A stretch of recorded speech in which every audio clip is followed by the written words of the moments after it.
I watched the guy beside me roll his eyes at his girlfriend, saying, "I want to break up." I couldn't believe he'd break up with her in a cafe full of people. The girl looked at him, fighting back tears. "Why?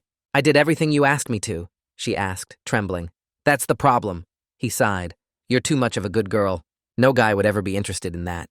That's when she wrapped her arm around mine and pulled me towards her. "Well, you're wrong.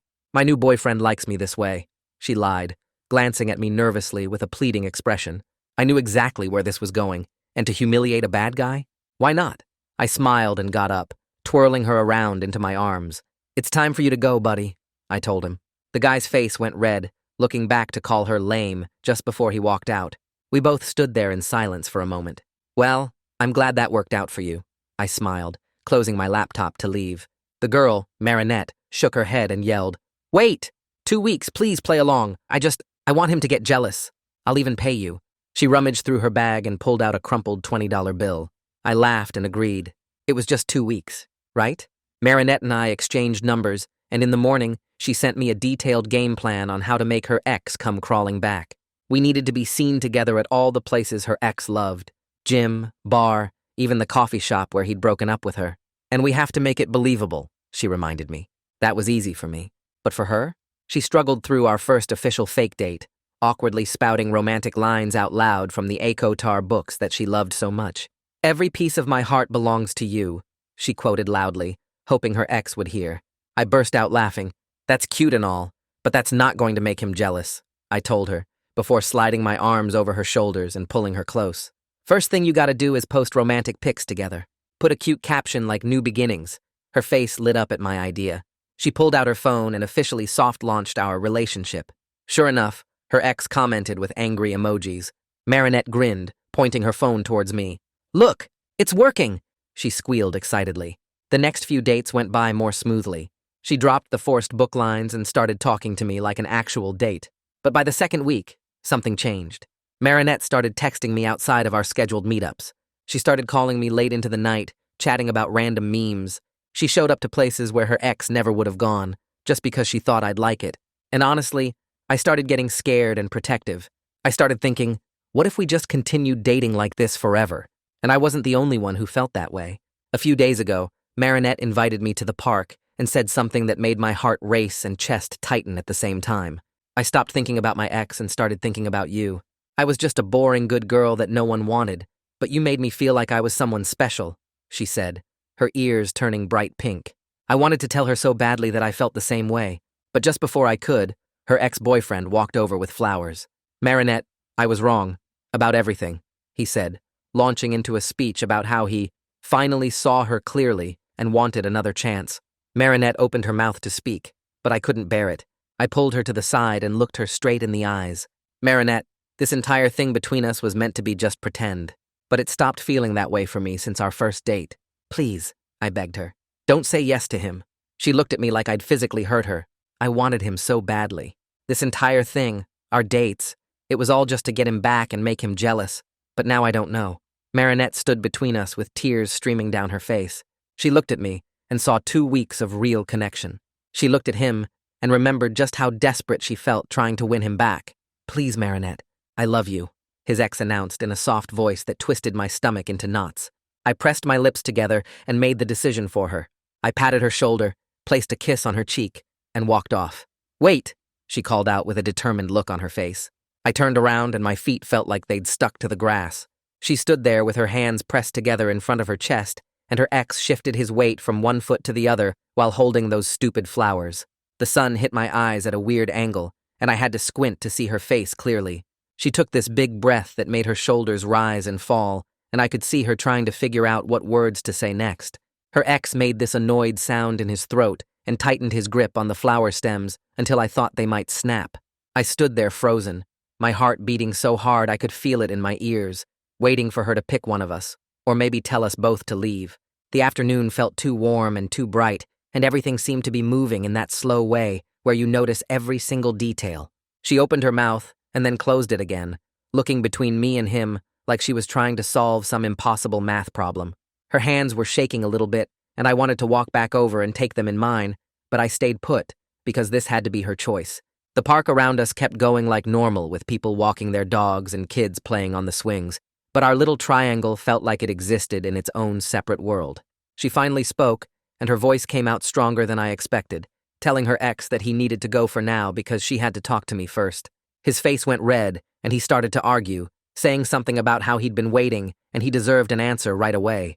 She cut him off with this firm tone I'd never heard her use before, repeating that he needed to leave and she'd contact him when she was ready. He looked at me like he wanted to start something, but then he just sighed really loud and set the flowers down on the nearest bench with more force than necessary. He walked toward the parking lot, and I watched his back get smaller, and he turned around twice to look at us before he finally disappeared behind some trees. Marinette and I stood there in this awkward silence for what felt like 10 minutes, but was probably only 30 seconds. Neither of us seemed to know how to start the conversation we needed to have. She wrapped her arms around herself, even though it wasn't cold, and I shoved my hands in my pockets because I didn't know what else to do with them. We walked over to a different bench on the other side of the path, away from where her ex had left those flowers sitting like some kind of sad memorial. She sat down first, and I left a bit of space between us, not sure if she wanted me close or far away right now. She stared at her shoes for a minute, and then looked up at me with this tired expression that made my chest hurt. She told me she needed time before she could give anyone an answer about anything, and the words came out rushed, like she'd been practicing them in her head. I nodded fast and said that was completely fair, that she should take whatever time she needed. She twisted her hands together in her lap and said she wanted to talk honestly about what was actually real between us before she made any decisions about him. Relief washed through my whole body, because at least she wasn't running back to him immediately. At least she was considering that we might be something worth thinking about. The bench felt hard under me, and I could hear traffic from the street nearby mixing with bird sounds from the trees.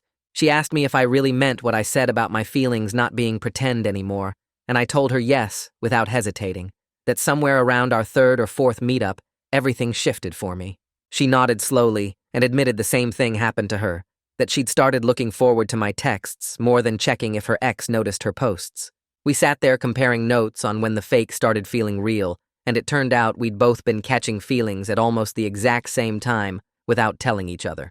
After maybe 20 minutes of talking, Marinette said she needed to go tell her ex in person that she wasn't ready to answer him yet. I offered to walk with her to where he was probably waiting by his car, and she grabbed my hand and squeezed it once before letting go. We crossed the park together, and I could see him leaning against his driver's side door, scrolling through his phone with this impatient look on his face. When he saw us coming, he stood up straight, and his expression changed to hopeful, like he thought she was coming to say yes. Marinette walked right up to him, and I hung back a few feet to give them space, but stayed close enough that he knew I wasn't going anywhere. She told him clearly and calmly that she needed space to think, and he should go home, that she'd contact him when she was ready to talk. He immediately started arguing, saying he'd already waited long enough, and she owed him a real conversation after everything they'd been through together. She didn't back down, though, just repeated that she needed space, and she wasn't going to discuss it further right now. He looked at me with this angry expression, and I could tell he wanted to blame me for everything, but Marinette stepped between us and told him again that he needed to leave. He finally threw his hands up and got in his car, slamming the door harder than necessary. We watched him drive off, and I noticed his tires squealed a little when he pulled out of the parking spot. The boundary she just set with him felt like a small victory, even though nothing was actually resolved yet, and I felt proud of her for standing her ground. We ended up driving across town to this quieter cafe neither of us had been to before, somewhere far away from all our usual spots where people might recognize us. The place was almost empty, except for one old guy reading a newspaper in the corner and a college student with headphones doing homework. We ordered coffee and sat at a table by the window, and for the first time in 2 weeks, I felt like we could just breathe without worrying about who might see us or what we should be performing. Over our coffee, we both started admitting things we'd been holding back, like how the fake dating stopped feeling fake somewhere around our third or fourth meetup. She told me she started looking forward to my texts more than checking if her ex had noticed her posts, and that shift happened without her even realizing it at first. I confessed that I kept suggesting extra hangouts that had nothing to do with making him jealous, just because I wanted to spend more time with her. We laughed about how obvious it probably was to everyone except us that we were actually falling for each other while pretending to date. The coffee tasted better than usual, or maybe I was just paying more attention to normal things because I wasn't busy planning our next strategic move. She stirred sugar into her cup and told me about this moment during our 5th fake date when she'd caught herself thinking about what it would be like if we just kept doing this forever. I admitted I'd had the exact same thought that same night while driving home, wondering if we could just skip the part where the arrangement ended and move straight into something real. Marinette pulled out her phone and opened Instagram, and I watched her finger hover over the delete button on our first soft launch post. She looked at me like she was asking permission, and I nodded, so she started deleting them one by one right there at the table. She said she didn't want our relationship, whatever it ended up becoming, to be about performing for anyone or proving anything to her ex. I felt this weight lift off my shoulders as those staged images disappeared from her profile, all those carefully posed pictures that were supposed to make someone jealous. We agreed together that there would be no more strategic posts or planned run-ins at places her ex liked to go, that if we were going to try this for real, it had to be just about us. She deleted the last photo and set her phone face down on the table like she was closing a chapter, and I reached across and took her hand because it felt like the right moment for a real gesture instead of a performed one. The cafe owner came by to refill our coffee, and we both jumped a little, realizing we'd been holding hands across the table without thinking about it. After he left, we talked about what trying this for real would actually look like, and she suggested we give it 1 week of actual dating with no labels or pressure. She said we should treat it like starting completely fresh, as if the fake dating arrangement had never happened at all. I agreed out loud, but privately, I worried that 2 weeks of pretending might have tangled everything up too much to ever untangle cleanly. The coffee had gone lukewarm by the time we finished talking through all the details, but neither of us seemed to care. That night, I sat alone in my apartment staring at the ceiling, and my brain wouldn't shut off. I kept thinking about whether I was just a rebound for her, or maybe a rebellion against what her ex said about her being too much of a good girl. The timing felt really messy and complicated, like we were building something on shaky ground that might collapse any second. I was scared she might be confusing gratitude for actual attraction, that maybe she just appreciated me helping her make her ex jealous, and her brain had twisted that into romantic feelings. I wanted this to be real so badly it hurt, but I also didn't want to be the guy she settled for just to prove her ex wrong about her. My roommate knocked on my door to ask if I wanted to order pizza, and I pretended I was already asleep because I couldn't handle normal conversation right now. I lay there in the dark, thinking about every moment from the past 2 weeks, trying to figure out which parts were real and which parts were performance. The problem was, they'd all started to blur together until I couldn't tell the difference anymore. I wondered if she was lying in her bed across town having the same thoughts, or if she was already sure about what she wanted. My phone sat on my nightstand, and I kept checking it even though she hadn't texted, hoping for some sign that would tell me everything was going to work out. The next morning, I woke up to a text from Marinette, and my heart jumped before I even read what it said. She'd sent me a screenshot showing a message she'd sent to her ex, telling him she needed a full week of no contact to think clearly about everything. His read receipt showed up at the bottom, but he hadn't responded, and she added that it was probably killing him not to argue back immediately. She sounded really proud of herself for setting that boundary, even though she admitted her hands were shaking when she hit send. I wrote back telling her I was proud of her too, that taking space for herself was a big deal. She sent back a bunch of relieved emojis and said she felt like she could finally breathe without constantly checking her phone to see if he'd reacted to something. We texted back and forth for a while about random stuff, and it felt easy and normal in a way our conversations hadn't felt when we were busy planning our next fake date move. She told me about this pottery class she'd been wanting to try, I told her about this new coffee shop near campus that supposedly had the best breakfast sandwiches in town. Neither of us mentioned her ex or the big decision she still had to make. We just talked about normal everyday things, like two people getting to know each other. By the time I had to leave for class, I was smiling at my phone like an idiot, and my roommate made fun of me, but I didn't even care. Our first real date happened 2 days later, and we decided to keep it completely ordinary on purpose. We met up at the grocery store because we both needed to buy stuff anyway, and we walked through the aisles together comparing our terrible cooking skills. She grabbed a box of pasta, and I grabbed a jar of sauce, and we joked about how that was basically the extent of our combined cooking knowledge. There was no pressure to look couple perfect or post about it, nobody watching us or judging whether we seemed believable together. We just existed as two regular people buying groceries and making each other laugh about stupid stuff. After the store, we took a long walk through this neighborhood neither of us usually visited, looking at the old houses and making up stories about the people who might live in them. The conversation flowed naturally about random things like our worst cooking disasters and embarrassing childhood stories. She told me about the time she accidentally set off the fire alarm making toast, and I told her about when I tried to impress a date by cooking dinner and gave us both food poisoning. We laughed until our sides hurt, and I realized this felt more comfortable than any of our staged dates ever had. even the ones that were supposed to look natural. There was something about not performing that made everything easier, like we could just be ourselves without worrying about hitting the right notes. By the time we got back to where we'd parked, 3 hours had passed without either of us noticing. She hugged me goodbye, and it lasted a few seconds longer than a casual hug, and when she pulled away, she was smiling in this way that made me think maybe we were going to be okay. That feeling lasted exactly 2 more days before reality crashed back in.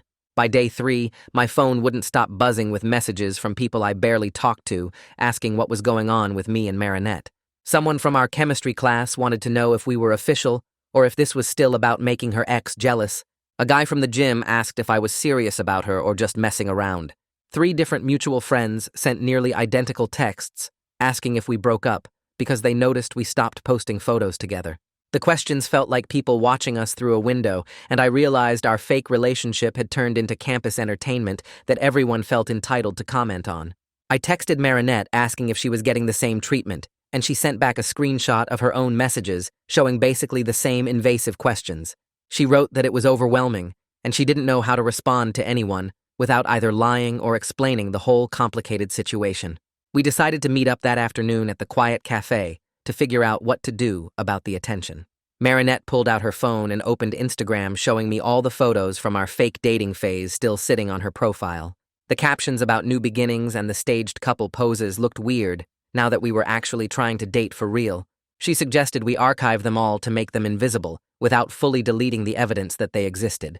I agreed immediately, because keeping those photos up felt like we were still performing for an audience instead of just being together. We sat there side by side going through each post and hitting archive, watching our fake relationship disappear from public view, one image at a time. It felt strange to erase all that evidence of the past few weeks, but also freeing to reduce how much people could watch and judge us. Some friends would probably think we broke up when they noticed the photos gone, but we agreed that was better than constantly having to explain ourselves to everyone. Marinette deleted the soft launch post last and said it felt like closing a chapter that needed to be closed. That evening, I was at Marinette's apartment waiting for her to finish getting ready when Gita pulled her into the kitchen for a private conversation. I could hear most of what Gita was saying through the thin walls, and she was warning Marinette about rebound relationships and how I might be too good to be true. Gita's voice was serious, asking if Marinette had really thought this through, or if she was just jumping from one relationship straight into another without processing anything. Marinette got defensive at first, saying she knew what she was doing, and this was different from what she had with her ex. But later, after Gita left for her own plans, Marinette admitted to me that Gita had raised some valid concerns she'd been trying to ignore. We ended up canceling our original plans and just sitting on her couch having a long, honest conversation about timing and whether we were both actually ready for something real. I told her I understood if she needed more space to figure things out, and I didn't want to rush into anything that might fall apart later. She said she appreciated that, but also didn't want to waste what felt like a real connection just because the timing wasn't perfect. We talked in circles for over an hour, trying to figure out if we were making a good decision or a reckless one. I decided to share something I'd been keeping to myself about a relationship I had 2 years ago, where I was the rebound guy after a girl's bad breakup. We dated for 3 months, and I thought things were going really well until she told me she was getting back together with her ex because she realized she'd never actually gotten over him. The whole thing had hurt worse than I wanted to admit, and I'd spent months afterward wondering if anything between us had been real or if I was just a distraction while she processed her feelings.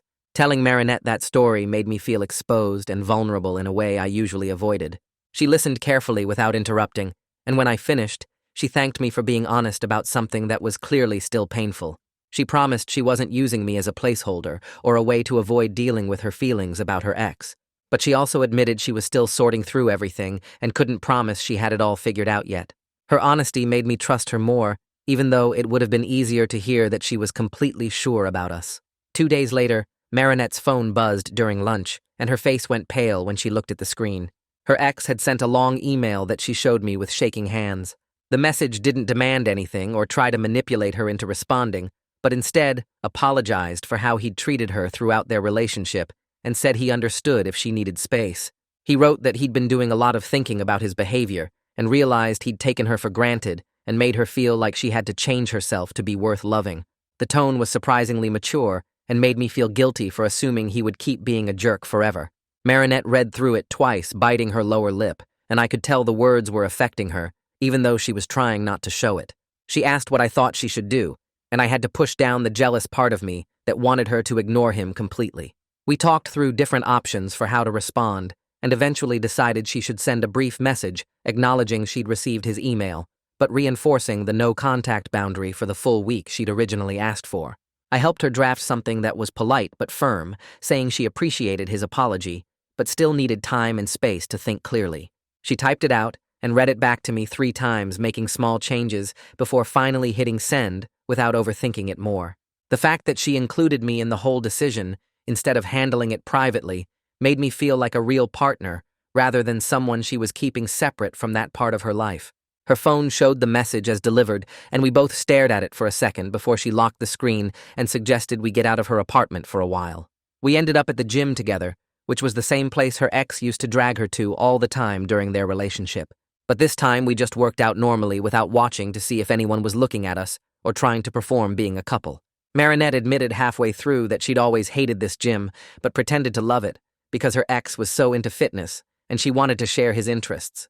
She said she used to fake enthusiasm about protein shakes and cardio routines, when really she found the whole gym culture kind of boring. Hearing her say that made me realize how much energy she'd spent trying to be what someone else wanted, instead of just being herself.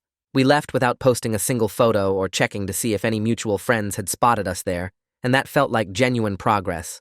In the parking lot, Marinette said she might try finding a different gym that felt more like her own choice, rather than something connected to her past relationship. Work got unexpectedly busy on Thursday, and my manager asked me to stay late to finish a project that was due the next morning. I had to text Marinette around 4 to cancel our dinner plans, with only a few hours' notice, feeling bad about the last-minute change. I expected her to be disappointed or annoyed, but she responded right away saying it was totally fine and suggesting we reschedule for the weekend instead. The mature way she handled the cancellation without making me feel guilty surprised me in a good way. Most of the people I'd dated before would have gotten upset about canceled plans or made passive-aggressive comments about not being a priority. Marinette just sent a supportive message saying she hoped work went well and she'd see me when things calmed down. That small interaction made me feel more confident that we could handle normal relationship friction without everything becoming a big dramatic issue. Instead of sitting home alone that evening, Marinette signed up for a pottery class she told me she'd been curious about for months. She said her ex always thought pottery was boring and a waste of time, so she'd never actually tried it even though she wanted to. Around 8, she sent me a photo of her first attempt at making a bowl, and it was completely lopsided and lumpy, but her face in the picture showed genuine pride. She wrote that the class was harder than it looked, but really fun, and she'd already signed up for the full 6-week session. Watching her make choices based on her own interests rather than worrying about someone else's approval made me respect her even more. I sent back a message saying the bowl looked great and asking if she'd make me one too, which made her laugh and promised to try. The next morning, a rumor started going around through our mutual friends that I'd only gotten involved with Marinette to boost my own social status, or that I was somehow using her. Someone told someone who told someone else that the whole thing seemed fake, and I probably had ulterior motives for playing along with her ex-jealousy plan. The accusation was completely ridiculous, and it stung more than I wanted to admit that people were questioning whether I actually cared about her. Marinette called me upset after hearing the same rumor from 3 different people asking if I'd heard it too.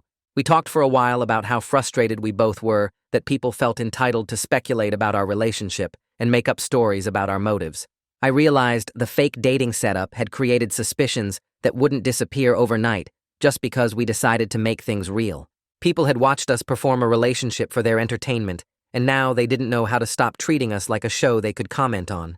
That night, Marinette came over to my apartment, and we sat on my couch with her laptop between us, trying to figure out what to say. We spent almost an hour writing and rewriting a message that would shut down the gossip without sounding defensive or dramatic. She typed while I suggested edits, and we finally settled on something simple that said we were together and our relationship was private, and we weren't interested in discussing it with anyone. The message was only 3 sentences, but it felt powerful because we were sending it together as a team. Requested Reds is on Spotify now. Check out link in the description or comments. Marinette pulled up a list of about 6 mutual friends who seemed to be the main sources of speculation and rumors. We sent the same message to each of them individually, so it felt more personal than a mass text. Within an hour, most of them responded with some version of understanding or apology for overstepping. A couple people didn't respond at all, which was fine, because at least the message was out there. Sending that boundary as a united front made something shift inside me, and I realized this was what actual partnership felt like. 3 days later, I was grabbing lunch at the campus food court when Gita appeared out of nowhere and sat down across from me without asking. Marinette was in class, so I knew immediately this wasn't a casual encounter. Gita looked at me with an intensity that made me want to check if I had food on my face, and then she just asked straight out what my intentions were with her friend. She wanted to know if I was serious, or if I was going to hurt Marinette after everything she'd already been through. The protective energy coming off her was almost scary, but I also respected it because it meant Marinette had people who genuinely cared about her. I put down my sandwich and answered as honestly as I could that I cared about Marinette a lot, but we were taking things slow because the timing was complicated. I told Gita I wasn't trying to rush into anything or make promises I couldn't keep. She studied my face for a long moment like she was trying to detect any hint of lying. Finally, she nodded and said that was a good answer, but she'd be watching how I treated Marinette going forward. I told her that was completely fair, and I'd expect nothing less from a real friend. We sat there for another minute in slightly less tense silence before she got up and left without saying goodbye. The next afternoon, Marinette called me sounding anxious, and I could hear the stress in her voice before she even explained what was wrong. Her ex had reached out to a mutual friend, asking if he could return some of her belongings he still had at his apartment. The stuff was practical things like textbooks for classes they'd taken together and a jacket she'd left there months ago.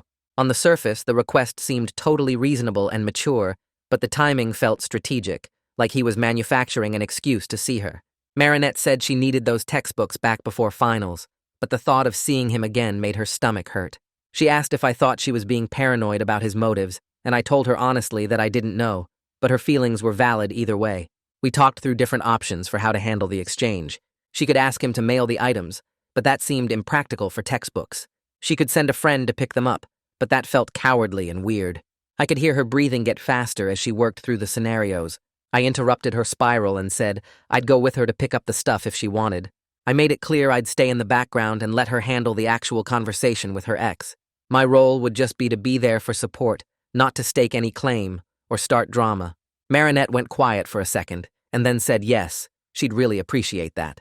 We arranged to meet her ex the next morning in a coffee shop parking lot that was neutral territory for everyone. She texted her ex the plan, and he agreed immediately, which made me wonder if he'd been hoping for exactly this kind of interaction. That night I barely slept, because I kept imagining different ways the exchange could go wrong. I pictured her ex trying to win her back again, or me losing my cool and saying something I'd regret. By morning, I'd convinced myself to stay calm no matter what happened. We got to the parking lot 15 minutes early, and sat in my car watching other people come and go from the coffee shop.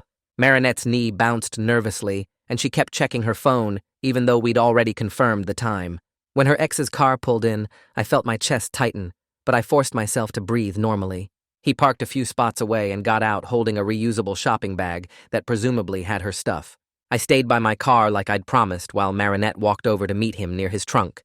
They stood there talking, and I couldn't hear what they were saying, but their body language looked stiff and formal. Her ex handed over the bag, and Marinette checked inside briefly before nodding. They exchanged a few more words, and I caught something about an upcoming exam they both had. The whole interaction took maybe 5 minutes, and there was no yelling or crying or dramatic gestures. They said goodbye in this awkward, polite way, and then her ex got back in his car and drove off. Marinette walked back to my car carrying the bag, and her face was completely blank. She got in the passenger seat and set the bag at her feet, and then just sat there staring straight ahead. I asked if she was okay, and she nodded, but didn't say anything. We sat in silence for maybe 30 seconds before her face crumpled and she started crying. The tears came fast and hard, and her whole body shook with the force of it. I didn't try to fix it or tell her everything would be fine. I just reached into my glove compartment and handed her the travel pack of tissues I kept there. She took them without looking at me and pressed them against her face. I sat quietly and let her cry for as long as she needed. After a while, the crying slowed down to sniffles, and she wiped her eyes. She apologized for losing it, and I told her she had nothing to apologize for. She explained that seeing him made everything feel real and final in a way it hadn't before. Even though she didn't want him back, the finality of it hit her hard. We sat in that parking lot for almost an hour while she processed. Eventually, she looked at me and thanked me for not making her feel weak or stupid for having complicated emotions about her ex. That evening, we ended up at her apartment just talking on her couch, while her roommate Gita stayed in her bedroom giving us privacy. We talked for over 2 hours about all the random things that had made us actually like each other during the fake dating phase. Marinette brought up the memes we'd shared that made no sense to anyone else. I reminded her about the time we spent 40 minutes debating whether hot dogs were sandwiches.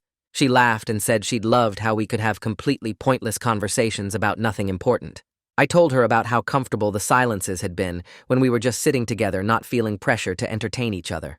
Marinette got quiet and then said those moments had felt more real than most of her actual relationship with her ex. She said with him, she'd always felt like she was performing or trying to be the right version of herself. With me, she'd just been herself without thinking about it. I agreed and said I'd realized we'd built something genuine even inside the artificial setup. The fake dating had given us permission to spend time together, but what developed was completely real. 2 days later, my coworker Rory invited me out for drinks after our shift ended. We went to a bar near campus and ordered beers, and Rory asked how things were going with Marinette. I told him we were good and figuring things out as we went. Rory took a long drink and then gave me this look like he was about to say something I wouldn't want to hear. He said he was happy for me, but he wanted to give me a reality check about not rushing into labels or big commitments. He reminded me that Marinette had just gotten out of a relationship only weeks ago, and she probably needed more time than I thought to really be ready for something new. His words stung a little because I'd been internally pushing for more certainty about what we were. Rory said he'd seen too many relationships crash because people jumped in too fast after a breakup. He told me to give her space to figure out her own feelings without pressure. The perspective was humbling and made me realize uncertainty was actually healthier right now than trying to lock everything down. I thanked him for being honest, even though it wasn't what I wanted to hear. The next afternoon, I was scrolling through social media during a break at work when I saw a photo that made my stomach drop. It was Marinette laughing at a table with a male classmate and a few other students. The caption said something about study group, but all I could focus on was how happy she looked talking to this guy. I felt this spike of jealousy that I had absolutely no right to feel. We weren't officially together, and even if we were, she was allowed to have male friends. I almost didn't say anything because I felt stupid for being bothered. But then I remembered we'd agreed to flag insecurities early instead of letting them build up. That night when Marinette called, I brought it up as casually as I could. I told her I'd seen the photo and felt weirdly jealous, even though I knew it was irrational. I expected her to get defensive or annoyed, but instead, she was really understanding. She explained the context that it was a group project for her psychology class, and the guy in the photo was her assigned partner. She said they'd been working together for weeks, and he had a girlfriend. Hearing the explanation made me feel less threatened, but also kind of dumb for jumping to conclusions. We ended up having a longer conversation about how we'd handle jealousy and insecurity as we moved forward. Marinette said we should both agree to speak up early when something bothered us, rather than letting it fester and turn into resentment. I agreed completely, because I'd seen how silence could poison relationships. She admitted she'd probably feel weird too if she saw me talking to other women and didn't know the context. We laughed about how normal and messy real relationships were compared to the fake perfect version we'd performed for her ex. The honesty in that conversation made me feel more secure than any reassurance could have. We weren't pretending everything was easy, or that we wouldn't have moments of doubt. We were just committing to being honest about those moments, instead of hiding them. The next morning, my phone buzzed with a message from someone I didn't recognize. The profile picture showed a guy I vaguely remembered seeing in photos with Marinette's ex. The message was long and felt immediately off. He said he was reaching out as a friend and wanted to warn me that Marinette always needed big romantic gestures and I'd never be able to keep up with her expectations. He went on about how her ex tried so hard to make her happy, but nothing was ever enough. The whole thing felt like interference disguised as concern. I took a screenshot without responding and sent it straight to Marinette. She called me within minutes, and her voice was sharp with annoyance. She said her ex's friend had no business messaging me, and the comment revealed way more about her ex's insecurities than anything about her actual needs. She explained that her ex used to complain to his friends about how demanding she supposedly was, when really he just didn't want to put in basic effort. Hearing her frustration made me realize this was another piece of manipulation trying to get into my head. We talked through it and agreed to block the friend on both our accounts to cut off that avenue completely. That conversation led naturally into Marinette bringing up something she'd been thinking about for a few days. She suggested we both take a full 30-day break from posting anything about our relationship on social media. No couple photos, no check-ins, no subtle references, nothing that would invite comments or speculation from other people. She said she wanted to remove all external pressure and just focus on each other without an audience watching and judging every move we made. I agreed immediately, because the idea of dating without performing for social media sounded incredibly freeing. We were sitting in her apartment, and she stuck out her hand to shake on it like we were making a formal business deal. I laughed and shook her hand, and we both felt noticeably lighter after making that pact. The 30 days would give us space to figure out what we actually were without the noise of everyone else's opinions. A few days later, we started planning a casual group hangout with some mutual friends. The idea was to let people see us acting normal together without making it a big relationship announcement or reveal. We just wanted to exist as two people who liked each other and were spending time together, without all the drama and speculation. Marinette picked a low-key restaurant with outdoor seating where we could blend into a larger group. She was nervous about the group dynamic and kept asking if people would make things weird. I reminded her that we didn't owe anyone a performance or explanation. We were just going to show up, be ourselves, and let people draw their own conclusions. She nodded, but I could tell she was still anxious about how the evening would go. The hangout itself started out fine. About 8 of us gathered at the restaurant and ordered appetizers and drinks. Conversation flowed naturally at first, covering typical college stuff like upcoming exams and weekend plans. But then one mutual friend started making pointed comments about Marinette's ex. She kept bringing him up in ways that felt designed to stir up drama for her own entertainment. She asked loudly if anyone had seen him lately, and made comments about how he must be so heartbroken. Marinette and I exchanged a quick look across the table. Without discussing it, we both smoothly changed the subject together, redirecting to a funny story about a professor we all shared. Later, when the friend tried again to bring up the ex situation, we stood up and moved to get refills from the bar, casually stepping away from her without making a scene. Walking back with our drinks, I felt proud of how we'd handled it. Our ability to work as a team without even needing to talk about it first felt like a small relationship win. Later that night, after everyone had left and Marinette and I were walking back to her apartment, I brought up something that had been bothering me. I admitted that I'd really liked being the hero who saved her in the cafe that first day. The role had felt good and important, and now I was scared that without it, I was just ordinary and boring. The confession felt embarrassing to say out loud, but I forced myself to be honest. Marinette stopped walking and turned to look at me seriously. She said she didn't need a hero or someone to rescue her. What she needed was someone who saw her as an equal and respected her ability to handle her own life. Her response hit me hard in a good way. I realized I'd been clinging to this savior identity that wasn't healthy for either of us. Being someone's equal partner was actually harder and more meaningful than being their hero. We stood there on the sidewalk for a minute while I processed that shift in perspective. That conversation opened the door for Marinette to share something deeper about herself.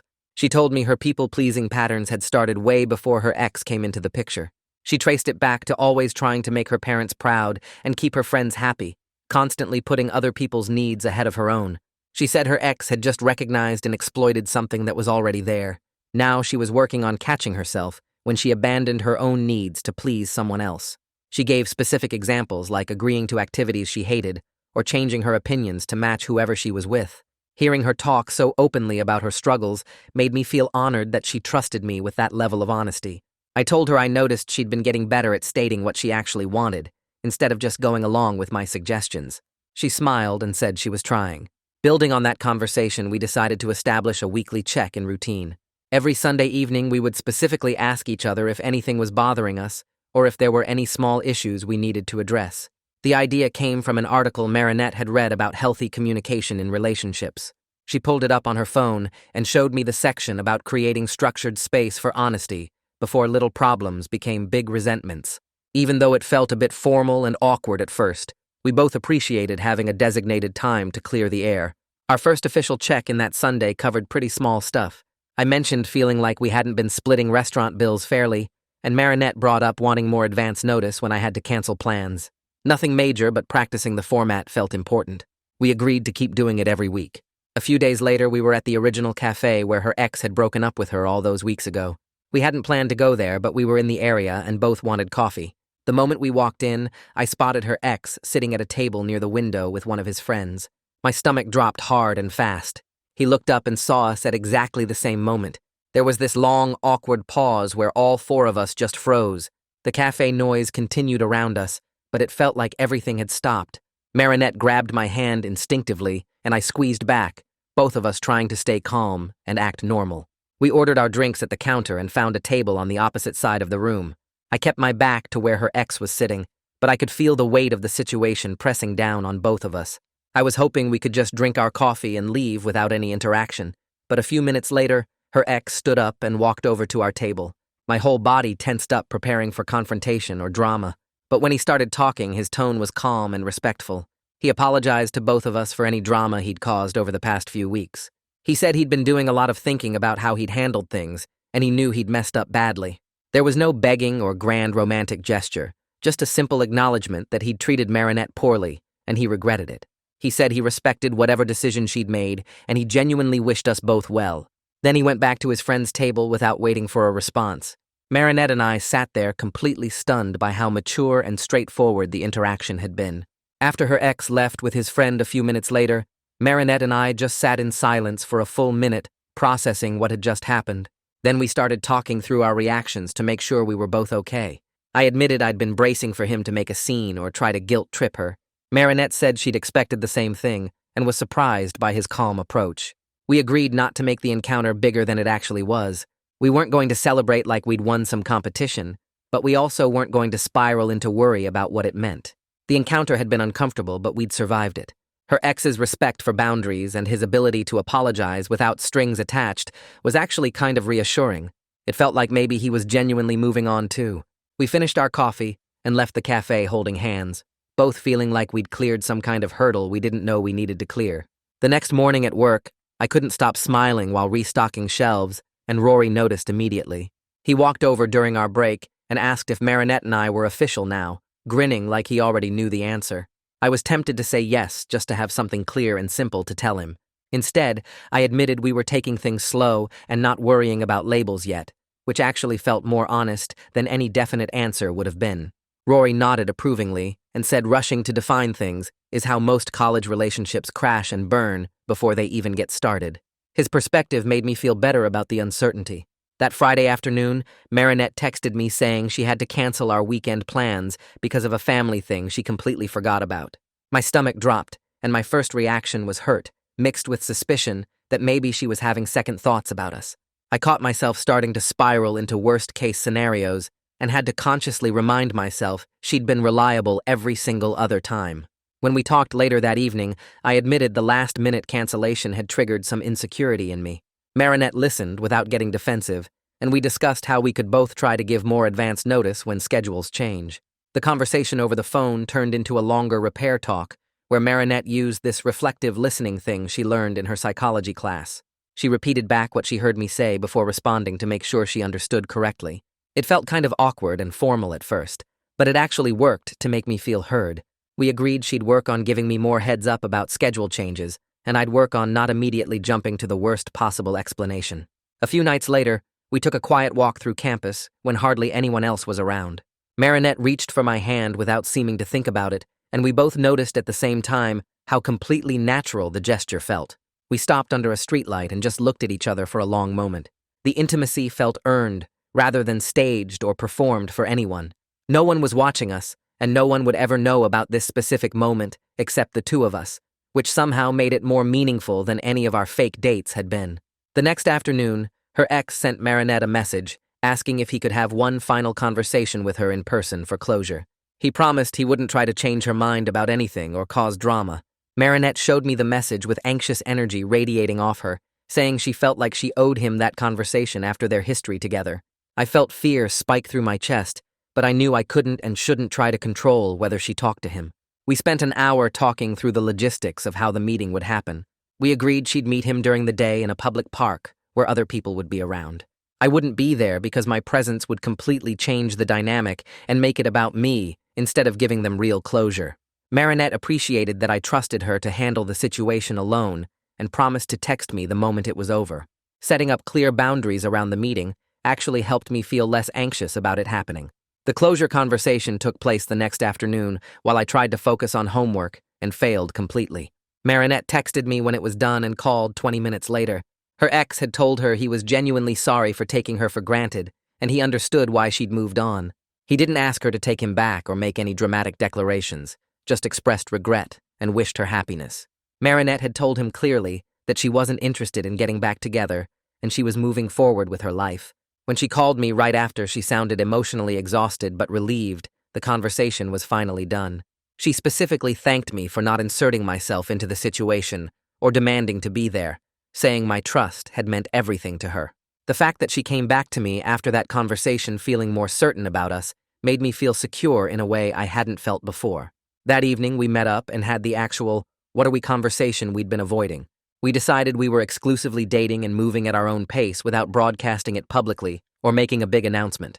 We weren't ready for heavy relationship labels or big milestones, but we were committed to seeing where this could go. The decision felt right because it was based on what we actually wanted rather than what we were trying to prove to anyone else watching. Over the next few days, we both did the practical work of creating final distance from her ex. Marinette blocked him on social media, removed old photos from her phone, and deleted his contact information except for true emergencies. The actions weren't dramatic or emotional, just closing doors that didn't need to stay open anymore. She told me each small step made her feel lighter and more focused on moving forward rather than looking back. Gita caught Marinette in the apartment hallway a few days later and pulled her aside for a private conversation. I was picking Marinette up for our usual Thursday evening walk when Gita stopped us both with a serious expression on her face. She looked at me directly and said she'd been watching how I handled everything over the past few weeks. Gita admitted she was skeptical at first because the whole fake dating thing seemed messy and potentially hurtful, but she respected that I hadn't rushed Marinette into anything or made the relationship all about me. She told Marinette right in front of me that she was warming up to the idea of us together. Getting Gita's approval felt more significant than I expected because I knew how much Marinette valued her roommate's opinion. Marinette's face lit up with relief, and she squeezed my hand.